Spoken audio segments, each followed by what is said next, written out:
Hello all.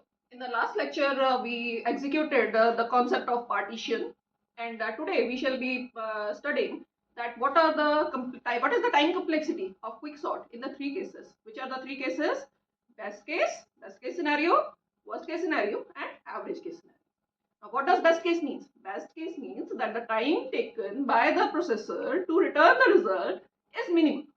That is, the number of steps that it has to execute is minimum. What does worst case say? That the number of steps that are to be executed by the algorithm are maximum. And what does average case say? That the number of steps that are to be executed neither minimum nor maximum, it is average. Now, studying about the time complexity, we say that the best case scenario, what is the principle of quicksort? That is dividing the array on the basis of pivot element p and all the values to the left less than equal to p, all the values to the right greater than p. When will the best case occur? Best case will occur when p is at the center. When the two subarrays that are to be sorted next are when their size is half the size of the original array.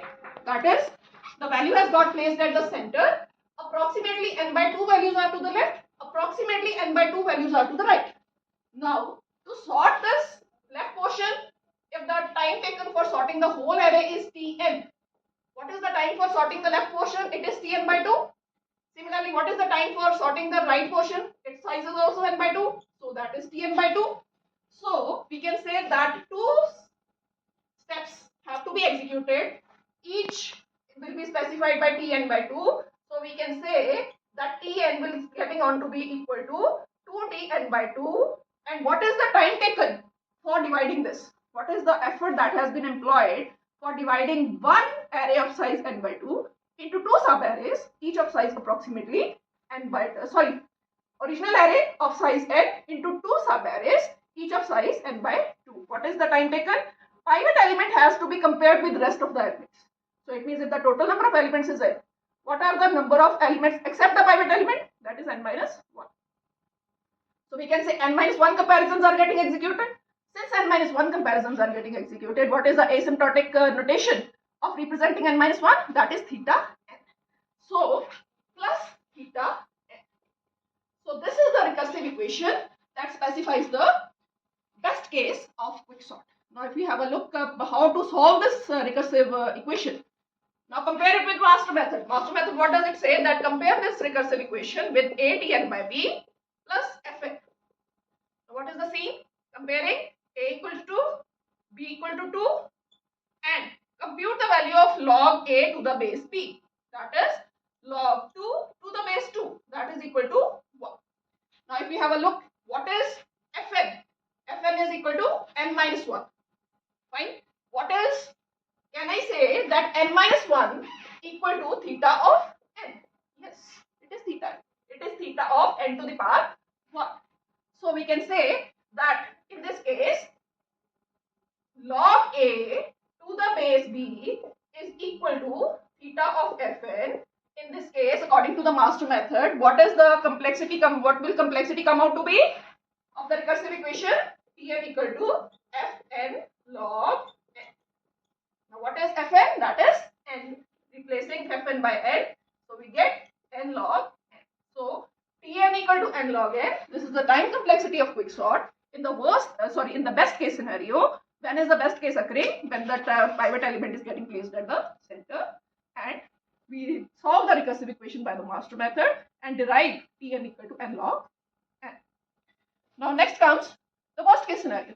Worst case scenario, as you know, as the best case happened when the problem was getting divided equally into two parts, equal parts, and when both the parts are totally unequal in the sense that all the values are getting placed into one of the portions only, all the values n minus 1 values are in one part, the second part is not containing any of the values. When will this happen? I say that the values are 1, 5, 9, 25, 30, 70. Now what is say? 70 is the pivot element. 70 will be compared with all other elements. When 70 will be compared with all other elements, all the values are less than 70. All the values are to be included in the left part. No value is coming out to be in the right part. So we can say all n minus 1 values are getting placed in the one part only, and to sort that portion, the time will be t n minus 1. If the time taken to sort out the whole array is tn, the time taken to sort the left n minus 1 values will be tn minus 1. And what is the time taken to compare the pivot element with rest of the n minus 1 elements? That is n minus 1 comparisons. N minus 1 comparisons in terms of asymptotic notation, it will be theta of n. Now, since it is not getting divided, master method cannot be applied over here.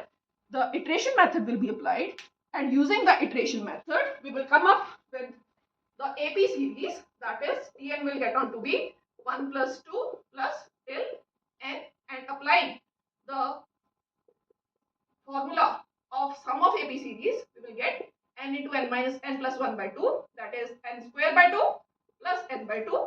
Since it is a quadratic equation, so in terms of asymptotic notation, how will we represent it? We will represent it by theta of n square. So what is the time complexity of quick sort? In the worst case scenario, it is theta of n square. And when does this case occur? When the division is happening unequally. And when did it occur in this case? When the values are already sorted. It may be sorted in the increasing order, or it may be sorted in the decreasing order also. Say for example, if the values would have been 5, 4, 3, 2, 1. 1 is a pivot element. The rest of the elements all are greater than it. All the values will be getting in the right part. All the values will be coming in the right part, and the left part will not be containing any value. Again, the recursive equation will be same. That is Tn equal to Tn minus